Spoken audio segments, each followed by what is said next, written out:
여러분 안녕하세요. 네, 오늘은 또 새로운 말씀으로 같이 한번 양식을 나누도록 하겠습니다. 이번에는 사실 다루고 싶지 않은 내용들이 많이 포함이 되어 있어요. 기독교인의 그 관점에서 볼 때는 참 이해할 수 없는 그런 부분들, 하나님 보시기에는 가증한 행위들, 이런 것들이 좀 포함되어 있다 보니까 신앙의 뿌리가 깊으신 분들은 이런 거 한 번에 다 보시면 뭐가 잘못됐는지 아시겠지만 또 그렇지 못한 분들도 있기 때문에 이런 것들에 대해서 좀 다뤄보고자 합니다.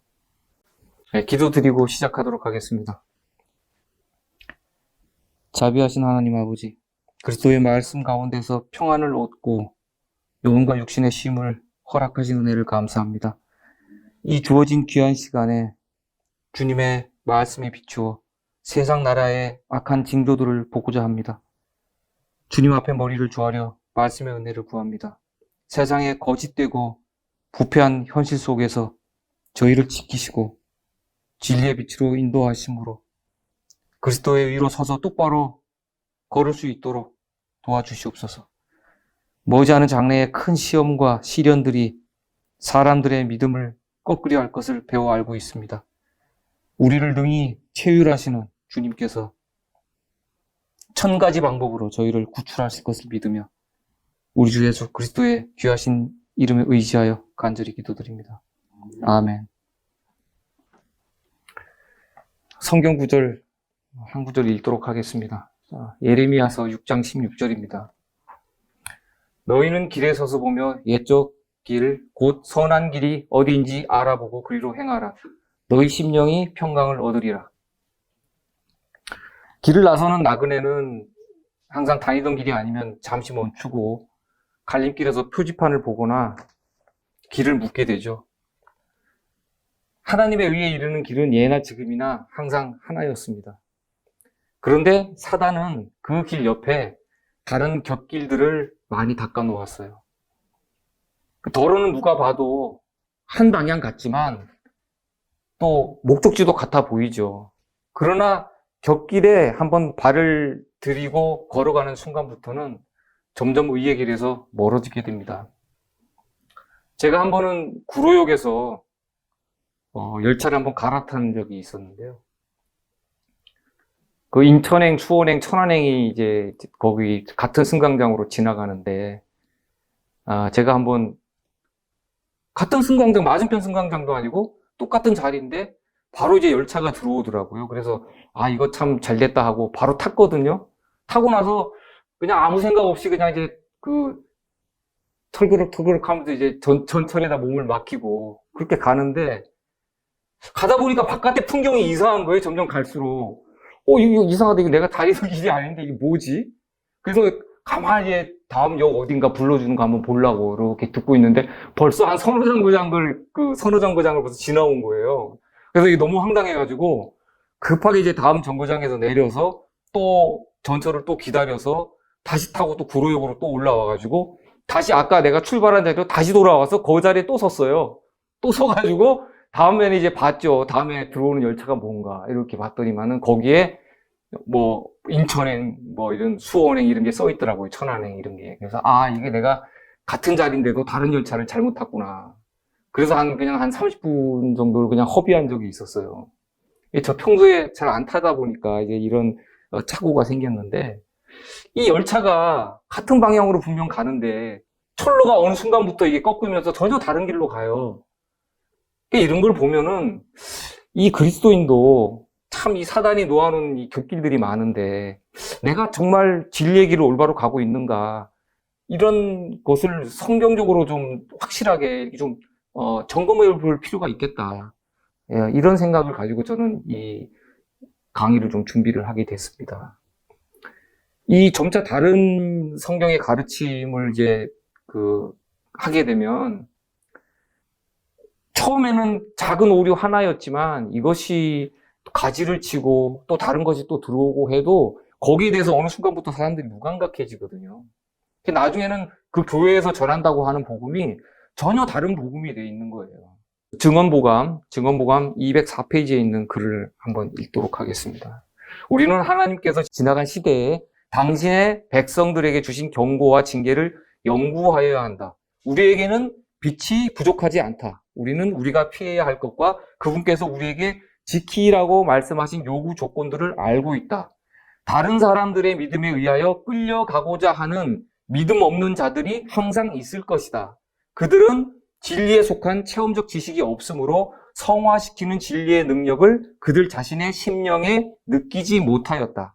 각 교인들은 그들의 생애와 성품이 하나님의 위대한 의의 원칙과 조화를 이루고 있는지 조용하고 열렬하게 살펴보는 일을 그들의 과업으로 삼아야 한다. 이렇게 말씀되어 있어요. 우리에게 빛이 부족하지 않다. 성경과 영감의 글로 충분하다고 이렇게 말씀되어 있어요. 그런데도 불구하고 다른 사람의 믿음에 끌려서 그렇게 가버리면 그 사람들은 말씀으로 자신의 신앙을 어떻게 체험하지를 못해요. 그냥 성화시키지 못하는 상태에서 그냥 보고 듣는 것만 갖고 따라가게 된단 말이에요. 이게 큰 문제가 되겠죠. 나중에 하나님의 저울에 이렇게 달렸을 때 과연 그분들에게 부족함이 드러날까요? 안 드러날까요? 자신의 신앙을 점검하는 시간이 되기를 바랍니다. 혹시 내가 알지 못하는 중에 나의 예배와 나의 기도와 나의 이런 헌신이 하나님 앞에 바쳐지는 것이 아니라 내가 알지 못하는 어떤 우상에게도 드려질 수 있다는 상상을 한번 해보셨나요? 이런 끔찍한 상상은 정말 하고 싶지 않을 거예요. 같은 경배의 대상에 대한 같은 믿음을 고백하기 때문에 함께 공중 예배를 하고 또 대표 기도에 아멘을 하고 그곳에 헌신하고 11조를 드리죠. 동일한 경배 대상을 주님으로 삼기 때문에 같은 믿음이라고 말하고 또 교리들과 가르침에 동의하고 있다는 뜻이 됩니다. 본인이 속한 교회의 교리와 가르침을 모두 알고 있든 모르고 있든 또 일부를 믿고 있든 일부를 믿지 않더라도 이 표면적으로 예배를 하면 소속이 같은 교인이 되는 것이에요. 이 세상에는 잘못된 경배의 형태가 있는데 이 경건의 모양만 있는 형식적인 예배가 있고 또 사단을 섬기는 우상 숭배가 있어요. 형식적인 예배들에 대한 경고를 성경 말씀에서 한번 찾아보겠습니다. 이사야서 1장 11절부터 13절까지 말씀인데요. 너희의 무수한 재물이 내게 무엇이 유익하뇨? 내 마당만 밟을 뿐이니라. 월삭과 안식일과 대회로 모이는 것도 그러하니 정회와 아울러 악을 행하는 것을 내가 견디지 못하겠노라. 하나님께서 이 받으시는 그 재물, 그런 예배들이 하나님 앞에 너무 하나님께서 그것을 받지를 못하세요. 너무 괴로워서. 이 악한 것들을 하나님 앞에 가지고 나왔기 때문에. 또 아모스서 5장 21절, 23절. 내가 너희 절기를 미워하여 멸시하며 너희 성회들을 기뻐하지 아니하나니 내 노래소리를 내 앞에서 그칠지어다. 찬송소리조차도 하나님께서 율법에 의해서 정해진 절기, 성회들도 기뻐하실 수가 없다는 거예요. 그 예배와 그 찬송가도 하나님께서 듣기가 너무 힘드신 거예요. 호세아 6장 6절 나는 인애를 원하고 제사를 원치 아니하며 번제보다 하나님을 아는 것을 원하노라. 많은 그리스도인들이 번제단이 있는 성전 마당, 교회 문턱만 넘다가 가죠. 정작 성소의 떡과 포도즙을 먹고 성화되는 경험이 없어요. 본인은 그걸 잘 모르죠. 아시는 분도 있을 거예요, 스스로, 양심상. 여러 집회와 예배와 찬송이 있을지라도 하나님을 알지 못하는 상태에서 드리는, 하나님을 그릇되게 알면서 그런 바치는 것들은 하나님 앞에 아무 소용이 없다는 거예요. 오히려 하나님께서 그런 것을 바라보셨을 때 가증하다, 참남되다 이렇게 말씀하실 수밖에 없는 거예요. 성경의 말씀은 참된 예배는 영과 진리로 드리는 것이고 온 생애가 하나님 앞에 드려진 산 제사여야 된다고 그렇게 말씀하고 있어요. 또 미가서 6장 7절을 보겠습니다. 여호와께서 천천의 수장이나 만만의 강수 같은 기름을 기뻐하실까? 말라기서 1장 10절 너희가 내 단 위에 헛되이 불사르지 못하게 하기 위하여 너희 중에 성전문을 닫을 자가 있었으면 좋겠도다. 내가 너희를 기뻐하지 아니하며 너희 손으로 드리는 것을 받지도 아니하리라. 이 말씀에 보면 아예 하나님 올바로 섬기지 않는 자들, 이런 자들 성전 문 안으로 들어오지 못하게 문을 누군가 닫아줬으면 좋겠다. 이렇게까지 하나님께서 말씀하고 계세요. 너희 손으로 드리는 것을 받지 아니하리라. 마태복음 15장 8절 9절에는 또 이런 말씀이 있어요. 이 백성이 입술로는 나를 공경하되 마음은 내게서 멀도다. 사람의 계명으로 교훈을 삼아 가르치니 나를 헛되이 경배하는도다. 사람의 교훈을 가르치고 그 교훈대로 하나님을 경배하는 것. 이러한 것들이 하나님께서 받지 못하는 제사가 되는 거예요. 교회에 드려지는 많은 헌금과 교인들의 헌신조차도 하나님의 진리를 알고 바치는 참된 예배가 아니면 하나님 앞에 간합되지가 않습니다. 예수를 믿으면 천국이 보장되고 돈벌이가 잘 되고 병이 낫는다는 이런 인간적인 교훈은 예배를 헛되게 하는 거예요. 특히 이런 대중적인 기복신앙이 그리스도교의 표준을 맞추고 헛된 예배로 돌아서게 했습니다. 또 우상숭배에 대한 또 경고의 말씀이 있어요. 레위기 17장 7절. 그들이 전에 음란하게 섬기던 수렴소에게 다시는 제사하지 말 것이니라. 그 당시에 이 수렴소는 이 사이림이라고 그래가지고 이게 그 우상이었는데 이 풍요와 성적인 힘과 다산을 상징을 하는 이런 신이었어요. 그리고 또 신명기 32장 17절에 그들은 하나님께 제사하지 아니하고 마귀에게 하였으니, 또 시편 106장 37절 38절 저희가 그 자녀로 사신에게 제사하였도다. 그 땅이 피로 더러워졌도다. 여기서 이제 자녀를 불살라서 이렇게 바치고 하는 이 제사, 이 몰렉 숭배거든요. 근데 이 몰렉 신은 이 번영의 신이고 황소머리를 하고 있어요. 황소. 애굽에서 이 백성들이 그 섬겼던 그 신, 그 황소신이 몰렉 신이에요. 이 몰렉은 그 히브리어고 헬라어로는 뭐 몰록, 또 그 주변의 다른 민족들은 뭐 밀곰, 말감이라 그래갖고 똑같은 신들을 숭배를 했어요. 이사야서 44장 9절 10절은 이렇게 말씀하십니다. 우상을 만드는 자는 다 허망하도다. 그 장색들은 사람이라. 장색은 그 만드는 사람이죠. 이 기술자들. 이 말 못하고 생각도 없고 움직이지도 못하는 이 형상들을 만들어서 숭배하고 그것으로부터 무엇을 얻고자 하는 것 자체가 이것만큼 이렇게 어리석은 행위가 어디 있겠어요. 이 우상숭배는 풍요와 번영을 얻고 또 운명을 바꾼다는 기복신앙에서 시작되고 있어요. 고린도전서 10장 19절 21절은 이렇게 말씀하시죠. 이방인이 제사하는 것은 귀신에게 하는 것이요 하나님께 제사하는 것이 아니니 저희가 주의 잔과 귀신의 잔을 겸하여 마실 수 없느니라. 이 사단은 그리스도의 죽음을 예표하는 이 희생 제물을 더럽게 하고 또 하나님께 치욕을 끼치게 하기 위해서 이런 그 모조품들, 이런 것들을 만들어서 하나님을 숭배를 하게 했어요. 특히 이제 자녀들을 태워서 제물로 바치게 했죠. 그렇게까지. 이것은 이제 예수님을 표상하는 희생 제물을 이 사람으로 이제 대치함으로 인해서 하나님을 아주 욕되게 하는 아주 악한 제사였거든요. 단순히 사람을 죽인다는 그런 그 의미 이상이 있어요. 사람이 하나님을 떠났을 때는 이 공의와 순결, 이런 사랑, 이런 것들이 이 사단의 그 압력, 폭력, 그 잔인, 이거에 의해서 다 밀려나 버려요. 특히 몰렉 신은 이 죽음과 파괴를 상징하는 신인데 하나님께서는 생명을 주시지 죽이고 파괴하는 것은 하나님의 품성이 아니에요. 전혀 금명됐다는 걸 이제 알 수가 있죠. 이런 제사를 통해서. 이 거짓 신들은 그럼 어떻게 만들어지나? 이사야서 44장 11절은 이렇게 말씀하고 있어요. 그 장색들은 사람이라.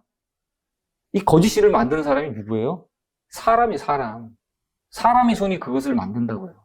또 이사야서 44장 12절 철공은 철을 숯불에 불리고 매로 치고 강한 팔로 관림으로 심지어 줄여서 기진이 지나며 물을 마시지 아니하여 공비하며 자기는 그 뜨거운 불 옆에서 그렇게 철을 다루고 하면서 땀 흘리고 더워서 기진맥진하고 목말라 하면서 뭘 하고 있어요?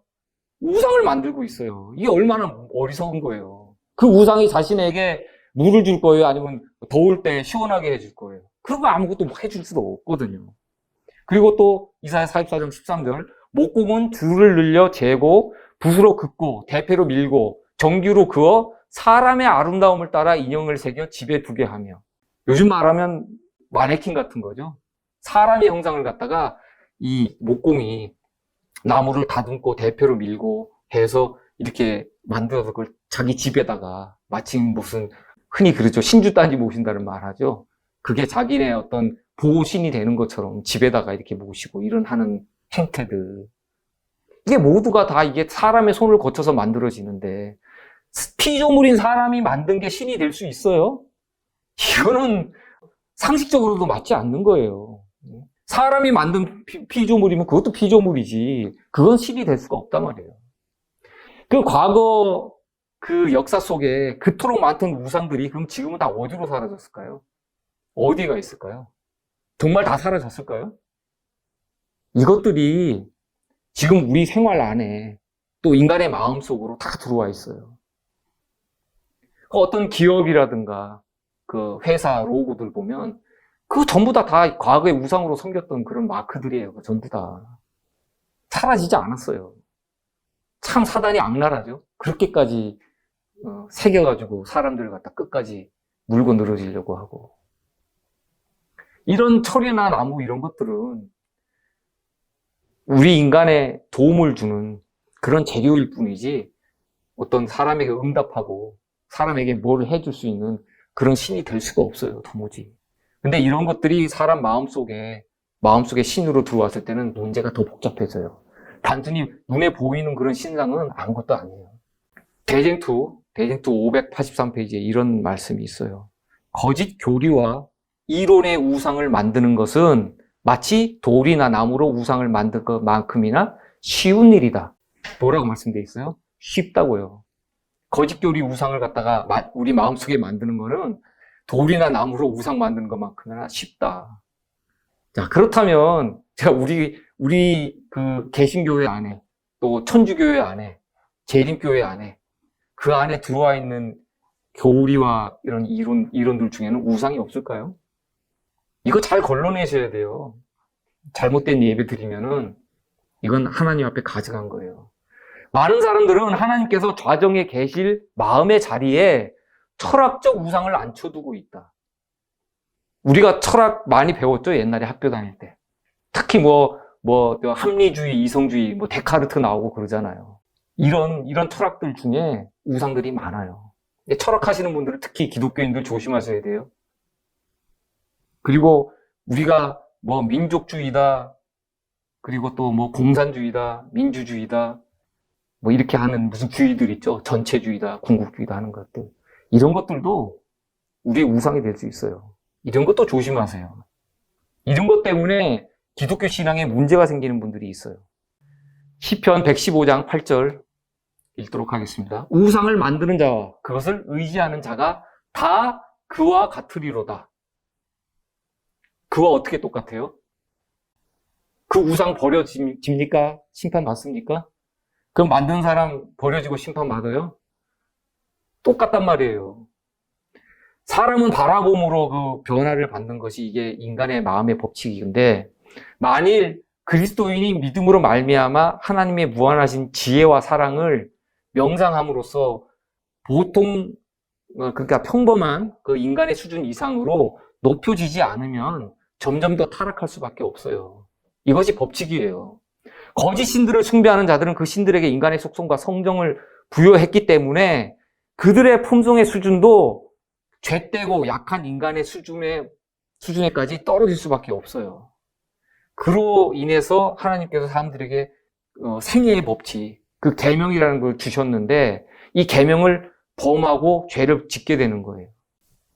이 그리스도교 안에 자신의 겉모습을 감추고 있는 그런 사단이 있어요. 오류로 자신의 모습을 감추고 있죠.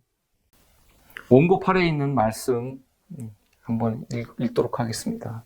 우리는 이 세상 역사의 마지막을 향해 나아가고 있으며 사단은 이전에 없던 열성으로 일하고 있다. 그는 그리스도 교계의 지도자로서 활약하기 위하여 애쓰고 있다. 그는 비상한 열심을 가지고 거짓 기사로서 일하고 있다. 사단은 오는 사자같이 두루다니며 삼킬 자를 찾는 것으로 묘사되고 있다. 그는 온 세상을 그의 동맹체 속에 포함시키려고 한다. 그리스도교의 외관 아래 자신의 결함을 숨기고 그는 그리스도인의 특성으로 가장하고 그리스도 자신이라고 주장한다. 이 말씀을 보면 이 사단이 지금 무엇 때문에 이렇게 열성을 내고 있어요? 기독교 교계의 이 지도자로서 활약을 하기 위해서 애쓰고 있다고 말씀되어 있죠. 실제로 기독교 지도자로서 사단의 대리인이 돼서 일하는 사람들이 교회 안에 많아요. 아주 많아요. 근데 그들이 교회의 주류가 됐단 말이에요. 그래서 밖에서 외치는 자들은 이단이 돼버렸어요. 이것이 현실이에요. 대부분 교인들이 속고 있어요. 잘못된 교리 가르침에. 사단이 지금 무엇을 하고 있는가, 교회 안에서. 그것을 잘 살펴보시기 바랍니다. 성경으로 돌아오셔서 성경을 잘 연구해 보세요. 과연 우리 교회의 가르침이, 우리 목회자의 가르침이, 내가 사귀고 교제하는 교인들의 그 교제하는 말들이 성경적인가? 현대 교회들은 손으로 만든 형상이 아니라 교회 지도자가 세운 거짓 교리들로 우상을 숭배하고 있어요. 자, 얼마 전에 교황 레오 14세와 찰스 3세 국왕 부부가 이제 만난 적이 있었죠. 그래서 이걸 이제 뉴스에서는 되게 큰 이제 이슈로 이렇게 다룬 적이 있었어요. 현직 영국 군주가 교황과 함께 공개적으로 이제 기도한 것은 500년 전에 헨리 8세 잉글랜드 국왕이 성공회의 수장으로 자신을 선포하면서 카톨릭과 공식적으로 단절된 이후에 처음이에요. 이 찰스 국왕과 레오 14세 교황은 이제 공식적으로 이제 선물도 교환을 하죠. 근데 이제 찰스 국왕이 선물한 건 뭐냐면 11세기 잉글랜드 왕인 그 에드워드 성화를 선물을 했고, 또 레오 14세 교황은 시칠리아 대성당에 있는 모자이크화, 전능하신 그리스도라는 그 모자이크화인데 그 축소판을 답례로 줬어요. 근데 찰스 국왕이 준 것은 에드워드 성화인데, 이 에드워드는 그 당시에 카톨릭 신앙심이 매우 깊었던 고백왕으로 알려져 있어요. 서로 이것을 주고받았다는 건 상당히 의미가 있죠. 그리고 또 레오 14세 교황과 그 찰스 3세 국왕이 미사에 참석을 해요.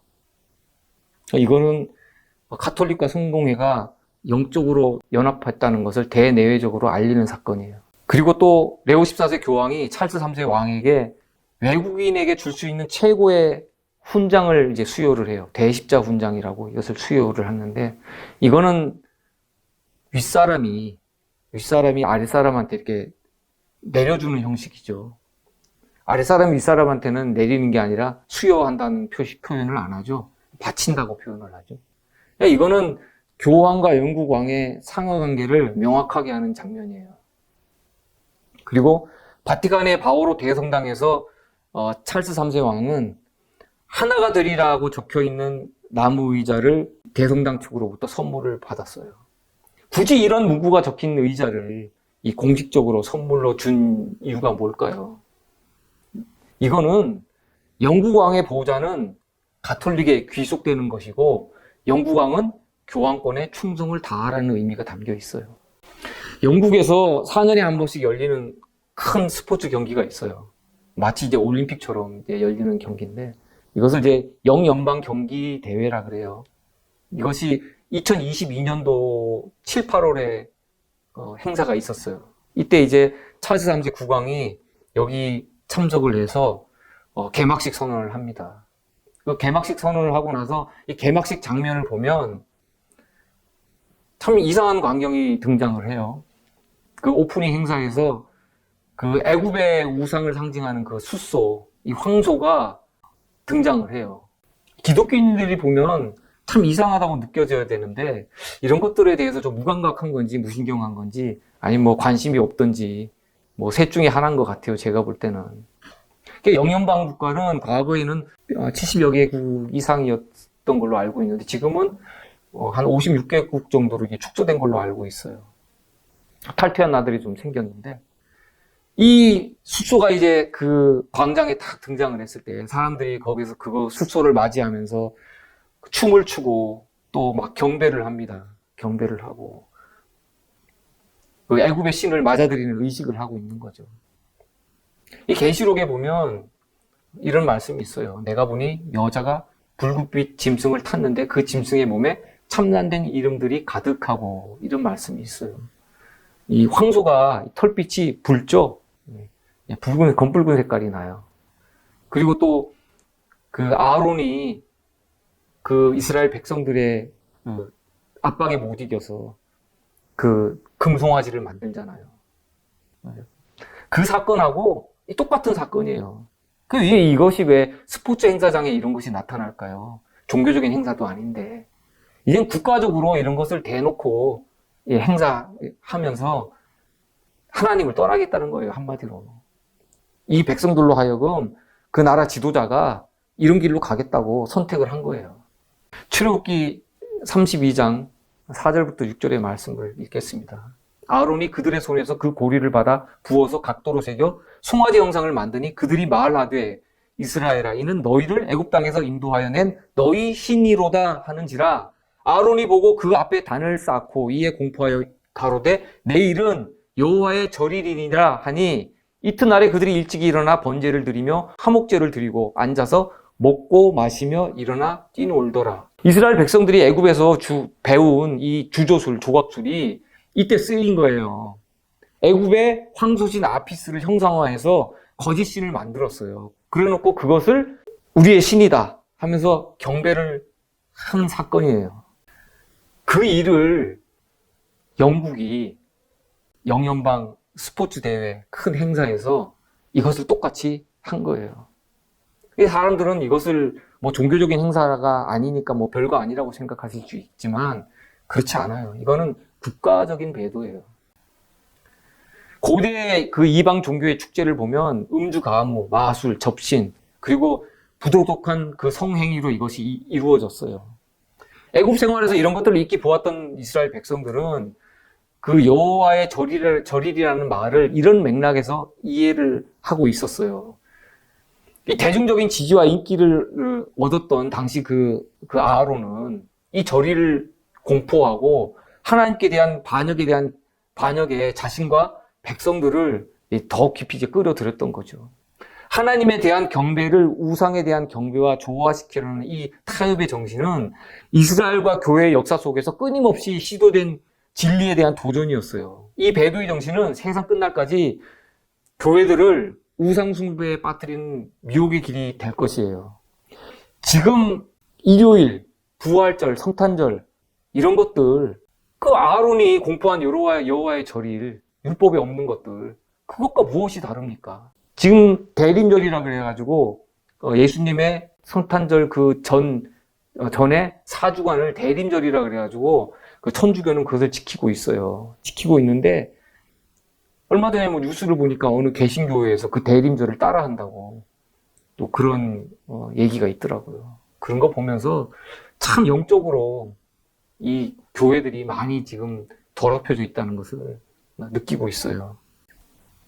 17세기 초 영국의 국교인 그 성공의 불완전한 개혁을 거부하고 순결한 신앙을 지키려고 했던 청교도들이 박해를 받았죠. 이 제임스 1세는 가톨릭과 같은 국교의 예배 형식과 주교 제도를 거부하는 그 청교도들을 교회 직분에서 배제시키고 또 일부는 감옥에 가두거나 또 벌금을 물렸어요. 이 왕은 신구교의 신학자들로 하여금 흩어져 있는 각 사본을 모아서 비교 검토하고 또 그것으로 공동 성경을 만들라고 지시한 사람이 바로 이 제임스 1세 영국 왕이었어요. 그래서 만들어진 성경이 킹 제임스 성경이죠. 근데 그 아들인 찰스 1세는 청교도 설교자들을 투옥하거나 추방했고 성공의 국교회 의식을 거부하는 사람들을 처형하기까지 했어요. 이 영국은 청교도들이 핍박을 피해서 빠져나간 뒤에 이 형편이 과거의 그 이스라엘 자손이 그 애굽을 떠난 뒤의 형편처럼 그렇게 황폐하게 됐어요. 미국 쪽 얘기를 좀 해보겠습니다. 이미 이건 지난 얘기지만 2021년도 1월 4일 117차 미국 의회 개원에서 그 에마뉴엘 클레버라는 그 하원 의원 출신 감리교 목사가 기도를 합니다. 근데 이제 어떻게 기도를 하냐면 이 모든 것을 유일하신 신 브라만 혹은 다른 다양한 종교에서 다양한 이름으로 불려지는 신의 이름으로 기도합니다. 이렇게 하고 끝에는 붙이지 않겠습니다. 너무 참남해서. 지금 미국의 기독교가 이렇게 타락했어요. 이렇게 신성 모독을 하고 있어요. 이렇게 바알 숭배를 하고 있어요. 근데 조용하죠? 미국의 기독교 조용해요. 아무 문제 없는 것처럼. 그리고 2021년 1월 20일 조 바이든 미국 대통령 취임식이 있었죠. 이때 레오나드 스위트라는 연합감리교회 신학자, 목사인 사람이 기도를 합니다. 다양한 종교의 이름으로. 그리고 끝에는 말하지 않겠습니다. 절대로 붙여서는 안 되는 거기 때문에. 이렇게 미국이 지금 엄청나게 변질 정도가 아니고 타락하고 부패했어요. 기독교가 썩었어요. 그런데 왜 아무도 미국 사회에서 목소리 내는 목사가 없는지 모르겠어요. 왜 이런 거 좌시합니까? 청교도들이 미국에 가서 그렇게 나라를 일으키고 복음 선교 사업을 할 수 있게끔 그렇게 밑바탕을 깔아놨는데 왜 이설과 오류가 들어오고 사단이 세운 대리자들이 들어와서 교계를 지배하는데 이런 것들을 왜 묵과하고 그냥 둔지 저는 미국 사회에 묻고 싶습니다. 대쟁투에 있는 말씀 읽겠습니다. 588페이지. 그 영들은 성경을 믿는 그들의 믿음을 고백하고 교회의 제도들에 대한 존중심을 표명할 것이므로 그들의 활동은 마치 하나님의 능력의 현현으로 인정될 것이다. 어떻게 인정이 된다고요? 하나님의 능력의 현현으로. 교회 지도자들이, 목회자들이 존경을 받기 때문에 그들이 교회 제도를 범하거나 잘못된 믿음을 드러내놓고 고백하지 않기 때문에 교리가 잘못되고 전혀 엉뚱한 방향으로 교회가 이미 넘어가 있는데 그런 것을 피부로 현실적으로 느끼지 못한다면 여러분들의 믿음에는 큰 문제가 있는 거예요. 자신의 앞에 사단이 있는데 사단에게 경배하면서 하나님을 나는 섬기고 있고 나는 구원받았다 하는 그런 엄청난 착각에 빠지게 되는 겁니다. 하나님의 말씀은 마태복음 24장 24절에 할 수만 있으면 택하신 자들도 미혹할 것이라고 말씀되어 있어요. 택하신 자도. 택하신 자도 안전하지 않습니다. 교육 150페이지에 있는 말씀입니다. 세상에서 가장 강력한 악덕의 요새는 버림받은 죄인이나 비열한 불황자의 사악한 생활에 있는 것이 아니고 표면적으로는 덕이 있고 존경할 만하고 고상하게 보이지만 생애 가운데 한 가지 죄를 품고 한 가지 악덕에 빠져 있는 사람의 생활이다. 천부적 재능, 재주, 동정, 관대하고 친절한 행동까지라도 그같이 영혼을 파멸의 절벽으로 유인하는 사단의 미끼가 될 수 있다. 어떤 사람이 엄청난 천부적인 재능이 있고 재주가 있고 남에 대해서 상당한 동정심을 베풀고 있고 또 관대하고 친절하게 행동하고 이런 덕이 보이더라도 이런 존경할 것들이 보이고 고상한 것이 많이 있더라도 그 사람의 생애에서 한 가지 죄라도 한 가지 악덕이라도 그 생활 중에 발견된다면 그것도 사단의 미끼가 될 수 있다는 거예요. 사람들의 눈속임이 될 수 있다는 거예요. 이런 것조차도 사단이 이용한다는 거예요. 그러나 아무리 경건의 모양으로 옷을 입었다고 해도 성경과 이 교훈의 말씀에 비추어 보면 다 분별이 돼요. 다 돼. 안 될 수가 없어요. 그렇다면 성경이 필요 없죠. 가려본 기별 1권 122페이지입니다. 우리는 밖에서 침투해오는 세력보다도 안에서 공격해오는 세력을 더욱 두려워해야 한다. 불신자들은 어떤 부류의 사람들에게 보다도 하나님의 계명과 예수의 믿음을 지키노라고 공언하는 자들에게 저들의 모순이 없는 생애, 경건한 모범 및 활동적인 가마력으로서 저들이 대표하고 있는 사업을 증진시키고 영화롭게 하는 것을 기대할 권리를 가지고 있다. 그러나 얼마나 자주 진리를 옹호한다고 공언하는 자들이 진리의 발전에 대하여 가장 큰 장애물들임을 스스로 증거하였는가? 불신을 품고 의심을 나타내며 흑암을 간직하는 것은 악한 천사들이 나타나도록 장려하며 사단의 계교를 성취시킬 길을 열어준다. 이렇게 말씀되어 있어요. 그리스도인의 모순된 생애와 경건치 못함과 활동적이지 못한 가마력은 불신자들의 기대를 없앤다는 거예요. 이게 하나님께서는 그래서 항상 상호 원칙주의예요. 상호 원칙주의. 일방적인 것이 아니라. 사무엘상 2장 30절 말씀입니다. 그러므로 이스라엘 하나님 나 여호와가 말하노라 내가 전에 내 집과 내 조상의 집이 내 앞에 영영히 행하리라 하였으나 이제 나 여호와가 말하노니 결단코 그렇게 아니하리라. 나를 존중히 여기는 자를 내가 존중히 여기고 나를 멸시하는 자를 내가 경멸히 여기리라. 상호주의 원칙이죠. 하나님께서 일방적으로 너를 구원하겠다 해서 구원하시지 않아요. 언약은 하시되 상대방이, 인간이 먼저 범죄함으로써 이 언약 관계를 파기했어요. 또 말라기서 3장 16절, 그때 여호와를 경외하는 자들이 피차에 말하매 여호와께서 그것을 분명히 들으시고 여호와를 경외하는 자와 그 이름을 존중히 생각하는 자를 위하여 여호와 앞에 있는 기념책에 기록하셨느니라. 하나님께서는 자신을 경외하고 또 존귀하게 섬겼던 사람들이 그 말한 그 거룩한 증언들을 들으시고 천사들을 통해서 이 기념책에 그것을 다 기록하세요. 이것을. 하나님께서는 이것도 기록하시고 그 범죄도 기록하신단 말이에요. 2024년도에 파리 올림픽이 있었죠. 근데 이 파리 올림픽은 개막식부터 참 말들이 많았었어요. 이 프랑스의 이 바알 숭배와 신성 모독을 한번 보도록 하겠습니다. 이 개막식 그 오프닝 영상에서 그 파리 국립도서관에 보관된 그 책들이 이렇게 쫙 보여져요. 그 제목을 보면 위대한 연인, 위험한 관계, 사랑의 승리. 이 제목이 조금 좀 좋은 듯 하면서도 좀 이상한 것도 있어요. 근데 이런 것들은 전부 다 성적 방종주의 문학 작품들이에요.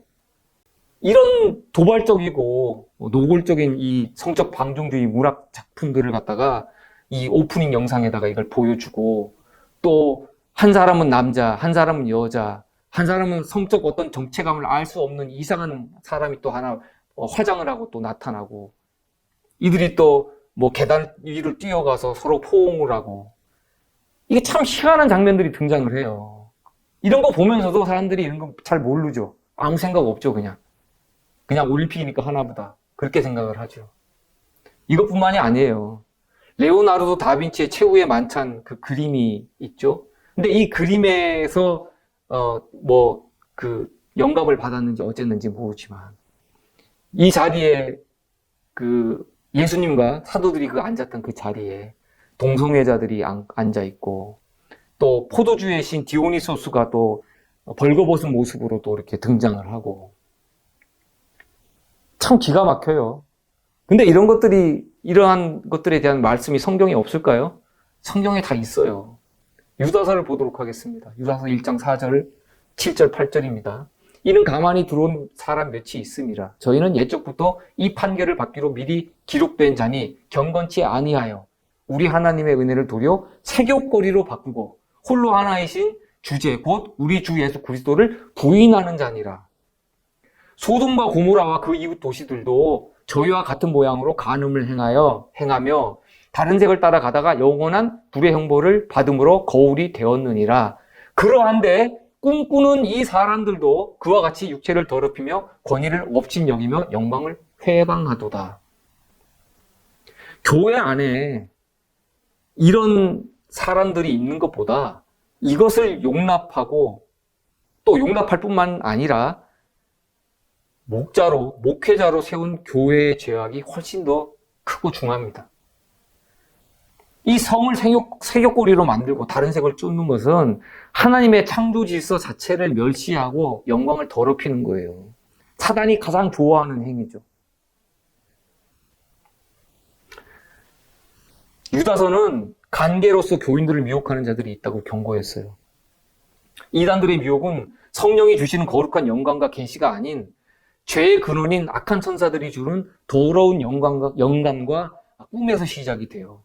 이 교회에 가만히 들어와 미혹해 하는 교훈을 퍼뜨리는 거짓 교사들은 교인들을 영적으로 육체적으로 더럽히게 됩니다. 그들은 세욕을 쫓아 육체를 불의의 병기로 사용하는 일을 아무렇지 않게 여김으로써 사람들을 영적 문둥병에 걸리게 해요. 하나님께서 간음과 동성애로 치유가 불가능한 소돔과 고모라의 죄인들을 멸망시켰던 것처럼 똑같은 죄악이 범람하는 이 시대도 하나님의 진노의 심판이 준비되고 있어요. 이런 잘못된 그 오프닝 영상들, 행사들 이런 거에 대해서 천주교도 입장을 밝혔고 뭐 신성 모독이죠. 이 최후의 만찬 패러디 장면은 선주교도 입장을 밝혔고 개신교 쪽에서도 이 기독교를 희화했다. 또 이 드래퀸, 이 과장된 여성성 퍼포먼스, 또 트랜스젠더 공연에 대해서 신성 모독이다. 뭐 이런 반응을 하긴 했지만 뭐 그렇게 크게 이슈화될 정도로 이렇게 반발하진 않았어요. 그냥 간단하게 입장 표명만 한 걸로 알고 있어요. 또 여기서 또 등장하는 그 노래가 있었어요. 개막식 때 줄리엣 알마넷이라는 그 가수가 그 존 레논의 노래 이매진을 불렀는데 이 노래를 보면 이 노래도 반기독교 노래예요. 이 노래 자체가. 존 레논이라는 사람이 뭐 얼마나 유명한 사람인지 저는 잘 모르겠습니다만 뭐 음악 하시는 분들은 다 듣고 잘 알고 계실 거예요. 여기 보면은 천국이 없다는 것을 상상해 보세요. 우리 아래에 지옥도 없고 또 모든 사람들이 오늘 위해 산다는 것을 상상해 보세요. 국가들이 없다고 상상해 보세요. 죽일 필요도 없고 죽을 필요도 없고 종교도 없다고 상상해 보세요. 그냥 상상해 보세요. 상상해 보세요. 천국이 없다. 지옥도 없다. 내일이 필요 없다. 그냥 오늘 하루 열심히 그냥 살면 된다. 하루살이 인생이 되더라도. 그리고 정부 같은 거 필요 없다. 국가 필요 없다. 정부와 국가가 없으면 그 사회가 지탱이 됩니까? 악인들 세상이죠. 그나마 국가가 있으니까, 치안이 있으니까 악인들이 나서지 못하는 거죠. 그리고 또 뭐 종교가 없다고 상상해봐요. 뭐 이런 것들은 무신론이죠. 무신론이에요. 뭐 죽일 필요도 없고 죽을 필요도 없고 그럼 참 좋죠. 근데 이거는 인간의 본성 안에 있는 악을 부정하는 거예요. 이 1789년 프랑스 혁명 뒤에 그 왕권을 부정하고 성경을 불태우고 인간의 방종을 허용하고 또 하나님을 지워 없애버리려고 한 그 반기독교 역사를 다시 기억나게 하는 행사예요, 이것은. 하나님을 전면적으로 대적하는 그런 행위라고요. 인간은 자기가 믿는 종교가 있든지 없든지 또 자기가 가진 신념과 사상이 그의 종교색을 드러내게 돼 있어요. 프랑스와 관련된 그 성경절들이 있어요. 계시록에.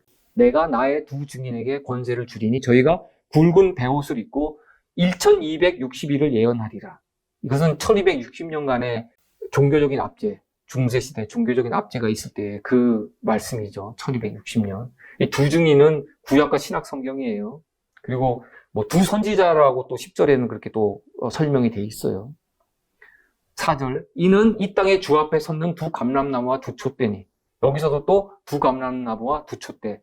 신약과 구약 성경을 말씀하고 있어요. 7절, 저희가 그 증거를 마칠 때, 그러니까 구약과 신약 성경이 그 증거를 마칠 때 무적행으로부터 올라오는 짐승이 저희로 더불어 전쟁을 일으켜 저희를 이기고 저희를 죽일 터인즉. 신약과 성경을 죽일 수 있어요? 못 죽이죠. 그 죽인다는 표현을 의인화해서 표현한 건데 이 당시 프랑스 대혁명 때 이 무신론주의가 팽배해졌거든요. 이때 이들이 성경을 불태웠어요. 성경을 불태우고 하나님에 대한 예배를 갖다가 철회해버렸어요. 예배를 못하게 막았어요. 8절, 저희 시체가 그 성 길에 있으니 그 성은 영적으로 하면 소돔이라고도 하고 애굽이라고도 하니 곧 저희 주께서 십자가에 못 박히신 곳이니라. 주께서 십자가에 못 박히신 곳은 여기가 아니죠, 실제로. 근데 왜 여기 주께서 십자가에 못 박히셨냐고 이렇게 기록이 돼 있냐면은 이 소돔과 애굽 같은 경우에도 다 복음을 거절한 나라들이에요. 그곳에도 이미 복음이 다 있었단 말이에요. 이스라엘 백성이 애굽에 있었을 때 복음이 없었습니까? 있었죠. 애굽 백성들에게 있었어요. 그들이 받지 않았어요. 거절했어요. 바로가 하나님을 대적했어요. 그래서 십자가에 못 박힌 곳이라고 돼 있는 거예요. 그리고 소돔도 마찬가지예요. 아브라함이 있었어요. 멜기세덱이 있었어요. 그들에게 복음이 있었어요. 근데 그들이 결국엔 거절하고 잘못된 길로 갔어요. 그래서 소돔과 고모라, 그 이웃 모든 도시들이 유황불에 다 불태워진 거예요. 프랑스를 가리키는 이 소돔과 애굽은 동성애와 성적인 타락, 그리고 하나님을 부인한 무신론을 상징합니다. 하나님을 그릇 나타낸 이 교황권에 대한 반감이 하나님께 대한 반항으로 나타났어요. 이 프랑스에서. 당시 프랑스에서는 자유와 국가를 예배하는 일 외에는 모든 예배가 금지됐어요. 무신론의 프랑스는 하나님의 두 증인, 구약과 신약 성경의 그 책망하는 소리를 갖다가 침묵시켜 버렸어요. 성경은 시체가 되어 길거리에 모아 태워졌고 하나님의 율법과 요구를 실현하는 사람들은 그것을 보고 기뻐 날뛰었어요. 사람들은 공공연하게 하나님을 모독했어요.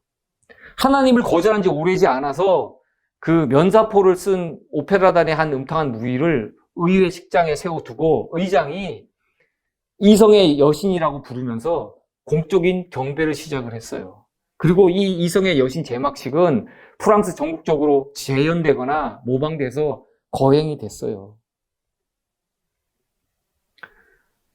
이 성경의 말씀들을 보면 이 나라들이 왜 심판받을 수밖에 없는가를 극명하게 다 보여주고 계세요. 영국, 미국, 프랑스. 이미 과거에 멸망한 도시나 나라들처럼 이들도 똑같은 길을 가고 있어요.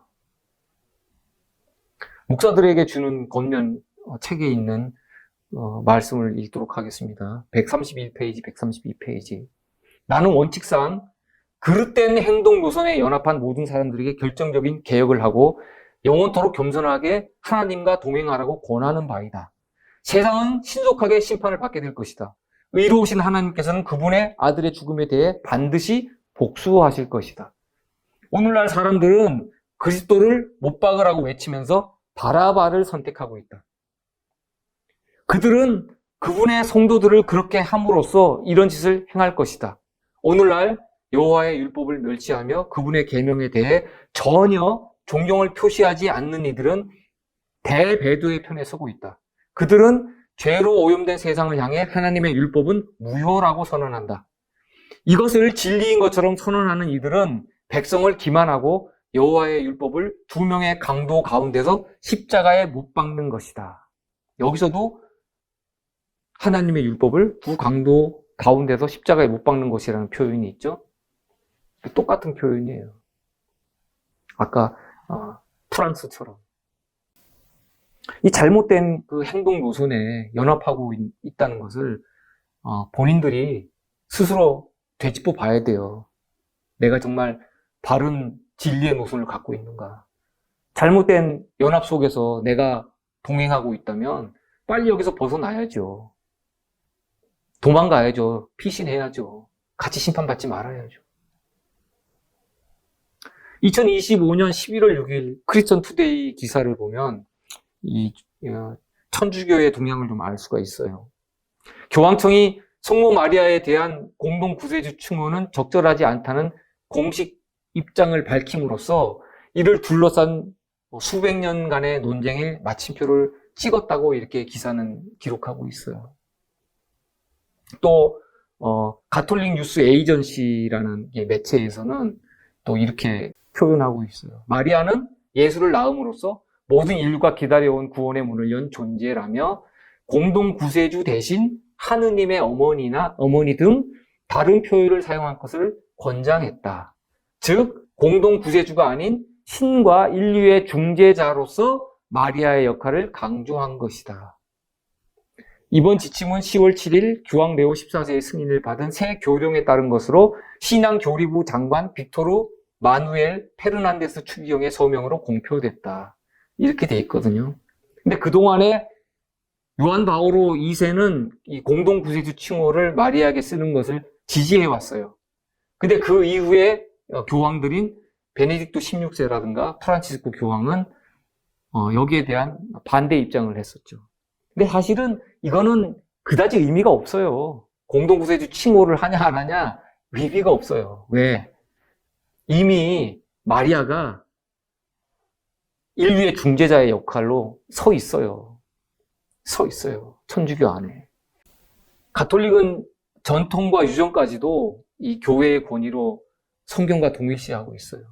가톨릭 내부에서 이전부터 마리아에 관한 부가적인 교리가 논의가 중이었는데 지금까지 변하지 않는 것은 마리아가 인류의 여자 중보자로 여전히 있어요. 그것이 교리예요. 공동 구세주도 아니다. 그 칭호가 아무런 의미가 없다는 거예요. 왜 천주교에서는 그럼 이렇게 하냐? 가나안 혼인잔치에서 그 마리아, 그 육신의 모친인 마리아가 예수님에게 술이 떨어졌다 해서 요청을 하시죠. 그리고 예수님이 시키는 대로 하라고. 그때 이제 예수님이 물을 이제 포도즙으로 만드시는 이제 첫 번째 이적을 행하세요. 그것을 가지고 천주교에서는 이 모친인 마리아의 영향력, 이렇게 중보를 하고 있다. 그래서 이것을 교리화해서 마리아를 하늘의 왕후, 성령의 정배, 그리고 천주의 모친이라고 이렇게 경배를 하고 있죠. 이번에 오래도록 가톨릭 안에서 논쟁 중이었던 문제를 정식 교리로 채택하지 않은 것 뿐이지, 그렇다고 해서 천주교의 교리가 바뀐 거는 아무것도 없어요. 이 또 마리아에게는 또 묵주기도를 또 이렇게 바치고 있는데, 마리아는 천주의 모 하늘의 왕후이며 신자들의 기도를 아들 예수에게 전구하는, 그러니까 전달도 하고 강구도 하는 그런 중재자로 여전히 교리 속에 존재하고 있어요. 천주교는 참 많은 세월이 흘렀지만 바뀐 게 없어요. 바뀐 거는 점점 더 이상한 교리들이 계속 들어와서 멀리 갔다는 것 외에는 바뀐 게 없어요. 세상은 하나님을 대적하기 위해 하나로 연합하고 있어요. 미국과 중국이 힘겨루기를 하면 할수록 이 약소 국가들이 미국과 중국에 대한 어떤 정치, 교육, 군사 의존도가 높아지죠. 어느 한쪽 정책을 지지하거나 편승하게 돼요. 또 종교들이 연합하고 있어요. 이스라엘 유대교와 이슬람교 수니파가 그 아브람 협정을 맺고 이제 화해 분위기로 들어갔죠. 근데 이제 사우디와 이스라엘이 수교를 맺기 직전에 그 시아파인 하마스가 이스라엘을 갑자기 이제 급습 공격을 함으로 인해서 이 수교가 무산이 됐어요. 근데 이 아브람 협정에 가입한 나라들을 보면 이제 이스라엘과의 관계를 정상화하려는 그런 그 아랍 국가들인데, 아랍에미리트나 바레인, 수단, 모로코 등 이런 나라들이 있어요. 이제 2020년 트럼프 집권 이제 말기 때 일어났던 이제 일이죠. 이 사우디아라비아는 팔레스타인 국가 수립을 조건으로 하고 있기 때문에 지금 이스라엘과의 이런 팔레스타인 문제로 인해서 지금 수교가 이루어지지 않고 지금 양측이 서로 고민하고 있다고 그래요. 근데 이 시아파 얘기가 이제 잠깐 나와서 드리는 얘기인데, 이 하마스 시아파는 그 이란의 지원을 받고 있는 그런 무장 정파예요. 그러니까 이슬람에는 수니파와 시아파가 있는데 서로 그 앙숙 관계예요. 아주 매우 왜 앙숙 관계가 됐냐면은 AD 680년에 카르발라 전투가 있었는데, 이때 무함마드의 손자이자 시아파 최고 지도자 그 이맘, 3대 이맘인 후세인 이븐 알리가 수니파 칼리프 야지드의 군대에 의해서 살해되는 일이 발생을 해요. 이때부터 이 수니파와 이 시아파는 그 이슬람 세계 안에서 서로 어떤 그 맹주자리를 놓고 이제 다투는 위치가 됐어요. 근데 수니파의 특징은 그 사우디가 이제 아랍계지만 그 이 종교적 권위가 분산돼 있어요. 어떤 특정인에게 권위가 이제 주어지지 않고 각 나라마다 종교 지도자가 다 있어요.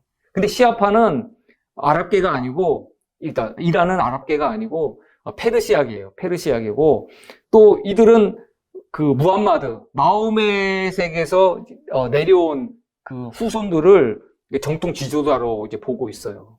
그 현재 이란 최고 종교 지도자 아야툴라 세이드 알리 하메네이는 이 무함마드, 마호멧의 후손으로 알려진 그 세이드 가문치 출신이에요. 그래서 이들은 어떤 종교적인 어떤 자존심과 정통성 문제 때문에 계속 대립하고 있는 거죠. 이 가톨릭과 이슬람, 가톨릭과 종교회, 가톨릭과 개신교, 가톨릭과 성공회, 항상 중간에는 가톨릭이 계속 들어가죠. 특히 이제 요한 바오로 2세 교황 때 이런 화해 분위기가 많이 이루어졌어요.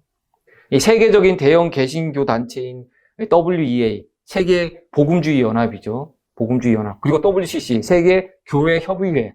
이제 어떤 종교의 다양성 포용주의를 갖다가 내세우고 있는 이 WCC. 이들은 가톨릭과 공식적으로 또 정기적으로 교류를 하고 있어요.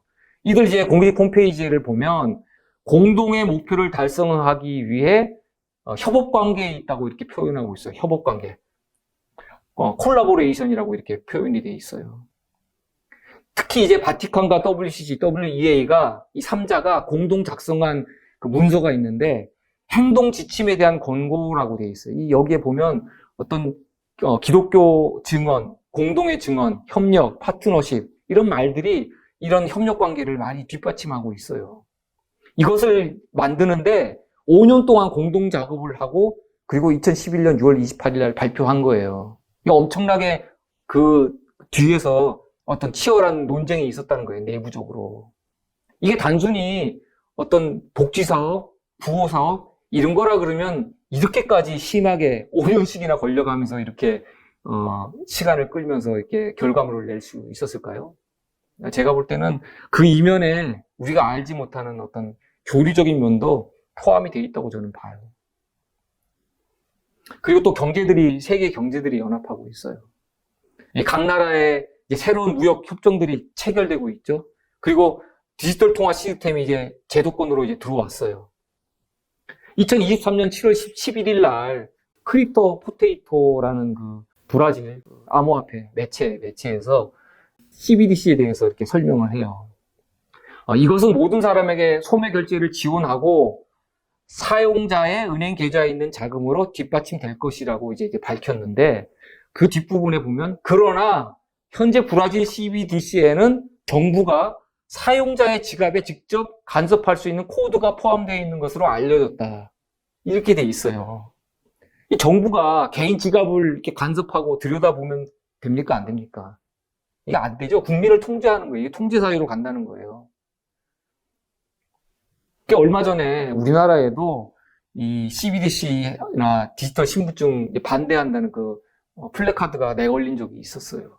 이게 이 플래카드가 2023년 5월 11일 날 인천광역시에 이제 걸린 걸로 알고 있는데 이 CBDC라는 것은 센트럴 뱅크 디지털 커런시라는 이제 약자인데 중앙은행, 그러니까 국가중앙은행이죠. 국가은행이 발행한 디지털 통화, 디지털 화폐를 CBDC라고 얘기를 해요.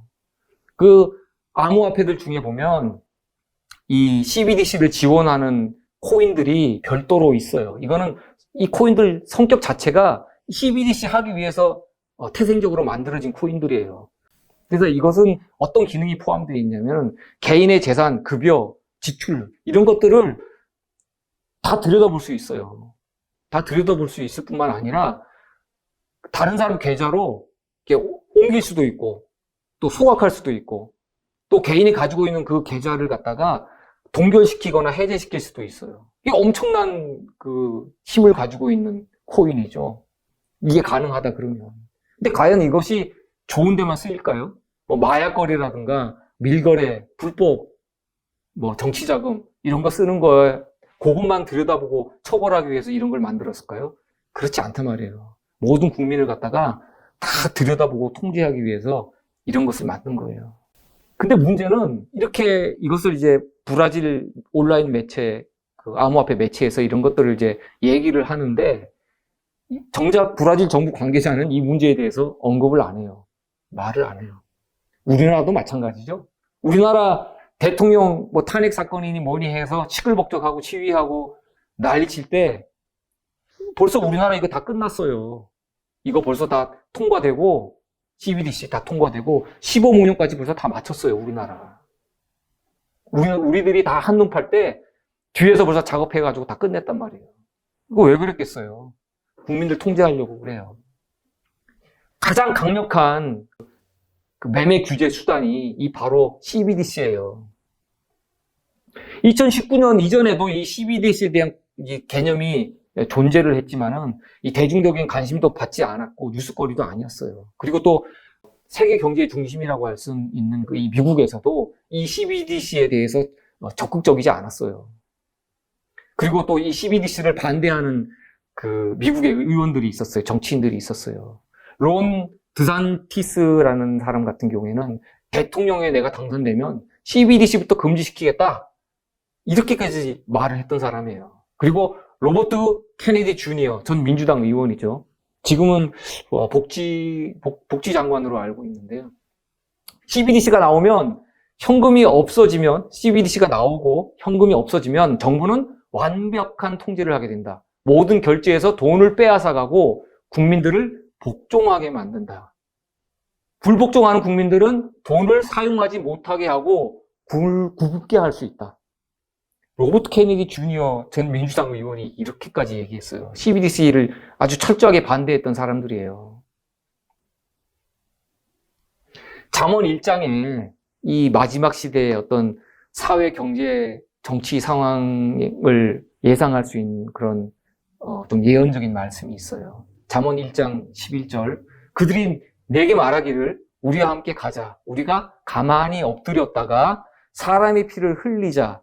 죄 없는 자를 까닭 없이 숨어 기다리다가 음부같이 그들을 산채로 삼키며 무덤에 내려가는 자 같게 통으로 삼키자. 참 이상한 말씀이었어요. 이게 과거에는. 이 말씀 읽으면서도 도무지 이해할 수가 없는데 요즘 시대 상황을 보면서 이 말씀이 자연적으로 풀렸어요. 우리가 가만히 엎드렸다가 사람의 피를 흘리자. 이거는 살인 음모죠. 살인 음모. 그것도 숨어서 상대방은 모르는 상태에서 이제 말하자면 일종의 암살 음모 같은 거예요. 근데 누구를 죽여요? 죄 없는 자를. 왜요? 까닭 없이. 이유가 없어요. 죄 없는 자가 누구예요? 의인이죠. 의인을 이유 없이 죽여요. 숨었다가. 그리고 우리와 함께 가자. 계획에 동참하라는 거예요. 이 의인들의 피를 흘리는 일에 같이 공조하자는 거예요. 이 몸에 상처 내지 않고 죽이는 방법이 뭐예요? 고독사 시키는 거. 굶어 죽게 만드는 거. 몸에 상처가 없어요. 그냥 산채로 꿀꺽 삼키는 거죠. 무덤에 내려가는데 통째로 그냥 삼키자. 이게 바로 이런 경제적인 시스템. 사람들을 갖다 올가매서 통제해서 짐승의표를 받게 해서 경제적으로 박탈시켜서 죽게 만드는 거. 그리고 잠언 1장 13절 14절 우리가 온갖 보화를 얻으며 빼앗은 것으로 우리 집에 채우리니 너는 우리와 함께 제비를 뽑고 우리가 함께 전대 하나만 두자 할지라도 보화를 얻기 위해서 빼앗는 일이 있죠. 빼앗아다가 우리 집에 채운다고 돼 있어요. 우리 집. 너희 집도 나의 집도 아니고 우리 집에 채워요. 이거는 이제 너나 구분이 없는 우리라는 그 약탈자의 공유재산이에요. 이 빼앗은 것이 약탈자들의 공유재산이 된다는 거예요. 어떻게 공유재산이 돼요? 국가로 귀속되면 공유재산이죠. CBDC의 목적처럼 국가가 그 국민들을 통제하고 들여다보면서 국가 정부 시책을 반대하거나 또 반대적인 종교적인 성향을 가지고 있는 그런 자들이나 다 올가매서 국가가 계좌 동결을 시켜서 그것을 국고로도 환수할 수 있다는 거예요. 그리고 너는 우리와 함께 제비를 뽑고 이런 일을 하는데 무엇이 먼저 선행이 돼요? 선거 투표가 먼저 선행이 돼요. 이러한 일들이 일어나기 전에 어떤 대중적인 지지가 있을 것이라고 이렇게 돼 있어요. 우리 여기 함께 동참하라. 그리고 우리가 함께 전대 하나만 두자. 어떻게 전대가 하나밖에 없어요. 각 사람마다 전대가 다 있는데. 이건 말이 안 되거든요. 이거 상식적으로 풀리지 않는 말씀이에요. 이거는 전체주의거든, 전체주의. 세계를 하나의 전체주의로 만들겠다는 거예요. 어떤 시스템에 의해서. 이스라엘 율법에는 투표제가 없어요. 이 투표제는 그리스에서 먼저 시작했죠. 이스라엘은 제비뽑기밖에 없어요. 그래서 성경 말씀에서는 제비뽑기로 묘사되어 있어요. 이 그레이트 리셋이라고 하는 이제 말씀을 한번 들어보신 적이 있을 거예요. 이 새로운 질서는 짐승의 표를 강요하기 위한 세계 질서 재편이에요. 이스라엘의 이 전성기를 구가했던 솔몬 시대에 이런 잔악한 흉악범들이 활개치지는 않았어요. 이 하나님의 율법을 아는 백성들이 이런 흉악범의 이런 음모에 그렇게 가담하고 그러진 않았을 거란 말이에요. 그럼 이 말씀이 주는 우리에게 교훈이 있어요. 킹제임스 성경은 이 제비 뽑는 투표 행위를 연합이라고 번역하고 있거든요. 연합. 너희 제비, 그러니까 너희 표를 우리 사이 안에 던져라. 이렇게 묘사되어 있어요. 그리고 너와 우리가 미리 공모한 대로 거기에 투표하라. 이런 의미가 있어요. 우리와 함께 운명을 같이 하자. 우리 몫을 함께 나누자. 이런 뜻이에요. 근데 이제 한번 이런 전체주의 시스템에 한번 투표를 하게 되면 독재가 되고 다시금 이제 자유민주주의의 그 토대로 한 그런 투표는 다시 이루어지기 어려워요. 이거는 이제 체제가 완전히 전복되는 걸 의미를 하고 있어요. 잠언 1장 15절 16절 내 아들아 그들과 함께 길에 다니지 말라. 내 발을 금하고 그 길을 밟지 말라. 대저 그 발은 악으로 달려가며 피를 흘리는데 빠름이니라. 이 말씀 쭉 읽고 보면은 우리가 문득 생각나는 계시록의 말씀이 있어요. 계시록 13장 15절 저가 권세를 받아 그 짐승의 우상에게 생기를 주어 그 짐승의 우상으로 말하게 하고 또 짐승의 우상에게 경배하지 아니하는 자는 몇이든지 다 죽이게 하더라. 여기서 이제 생기를 준다는 거는 국가 권력을 위임한다는 의미가 있어요. 생기를 준다. 그러니까 힘이 없는 자에게 힘을 준다는 거예요. 그리고 말하게 하고 이 말은 예언에서 법령을 뜻하거든요. 임금의 명령, 법령. 이것을 말하게 한다. 이 법령을 강요하는 세력이 있다는 거예요. 이 짐승의 우상에 경배하게 하고 이게 이제 종교적인 문제죠. 이 종교적인 문제가 불거질 거란 말이에요. 이 안식일 문제와 일요일 문제가 이슈가 돼요. 자, 그리고 하나님의 심판의 경고들에 대해서 한 번 더 보도록 하겠습니다. 이런 말씀들이 많아요. 자, 창세기 19장 17절 그 사람들이 그들을 밖으로 이끌어낸 후에 이르되 도망하여 생명을 보존하라. 돌아보거나 들에 머무르거나 하지 말고 산으로 도망하여 멸망함을 면하라. 이건 이제 롯의 때에 소돔과 고모라의 멸망을 내리기 전에 롯을 피신시키면서 이제 하나님의 명령이죠. 그리고 예레미야 4장 6절 그리고 6장 1절 시온을 향하여 기호를 세우라 도피하라 지체하지 말라 내가 북방에서 재앙과 큰 멸망으로 이르게 할 것임이니라. 베냐민 자손들아 예루살렘에서 피난하라 드고아에서 나팔을 불고 베닷게렘에서 기호를 들라 재앙과 큰 파멸이 북방에서 엿보오미니라. 유다 예루살렘의 1차 멸망 때 이 예레미야의 기별을 받고 시골로 도망간 사람들, 피난한 사람들은 바벨론의 영향으로부터 벗어날 수 있었어요. 하나님께서는 노아 때부터 항상 심판 전에는 충분한 시간과 강력한 경고의 말씀을 주셨어요. 그리고 또 마태복음 24장 15절, 16절, 마가복음 13장 14절, 누가복음 21장 21절에 보면 또 멸망에 가증한 것이 거룩한 곳에 선 것을 보거든 유대에 있는 자들은 사도행으로 도망하라. 이런 말씀이 있죠. 그리고 또 성내에 있는 자들은 나갈지며 초원에 있는 자들은 그리로 들어가지 말지어다 하는 또 말씀이 있어요. 유다 예루살렘의 2차 멸망 때도 이 예수님의 말씀을 기억한 그리스도인들은 로마 군대의 예루살렘 성 포위 전에 로마의 전국 혼란으로 포위가 잠시 느슨해졌던 틈을 타서 먼 성읍들로 피신해서 살 수가 있었어요.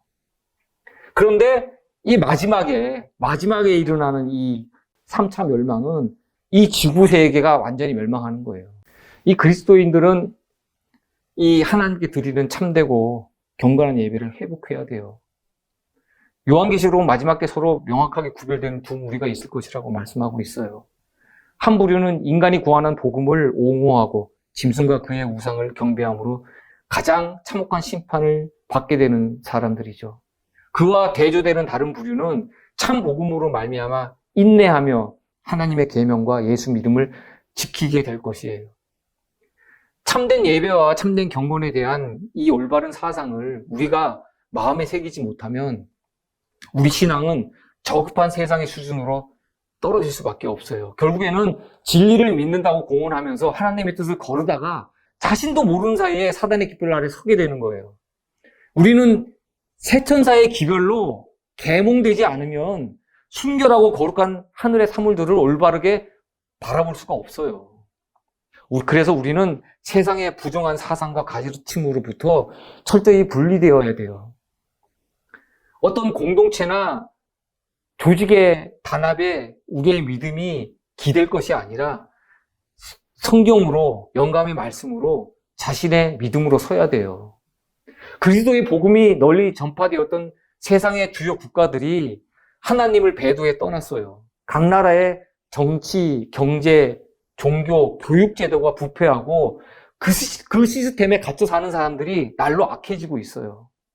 하나님을 대적하는 세상 나라들과 타락한 교회들과 교인들이 하나님의 심판하시는 저울에 지금 달리고 있어요. 침례 요한 때 이미 손에 키를 들고 자기의 타작마당을 정하게 하사라고 말씀하셨죠.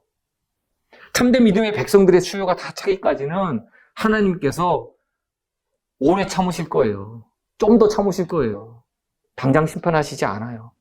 그러나 이 은혜 받을 때 그리스도인들은 세상 국가들이 연합해 만들어가는 이 시대의 조류에 절대로 편승하지 말고 각 사람이 자신의 믿음을 살피고 점검해야 되겠어요. 우리 모두가 참된 진리에 기초한 믿음에서 항상 하나님의 의를 선택하는 삶을 살기를 간구합니다. 기도하고 마치도록 하겠습니다. 주님, 세상에는 참으로 거짓 신과 거짓 주가 많고 헛되고 거짓된 예배가 많습니다. 또한 인간의 정신을 지배하는 왜곡된 이론과 편향된 사상이 성경을 바로 보지 못하고 그리스도를 인간의 생각에 꿰어 맞추는 참남한 시대가 되었음을 봅니다. 날로 혼잡해지고 날로 사악해지는 세상에서 저희도 더는 머리를 둘 곳이 없습니다. 오라건대 저희 눈이 항상 그리스도를 소망케 하시고 저희 두 발이 항상 하늘 본향을 향해 한 걸음씩 나아갈 수 있도록 도와주시옵소서. 저희 마음과 의도가 세상의 부정한 것들을 떠나게 하시고 그리스도를 배우고 행할 때마다 저희 마음에 즐거움을 갖게 하여 주시옵소서. 우리 주 예수 그리스도의 귀하신 이름으로 간절히 기도드립니다.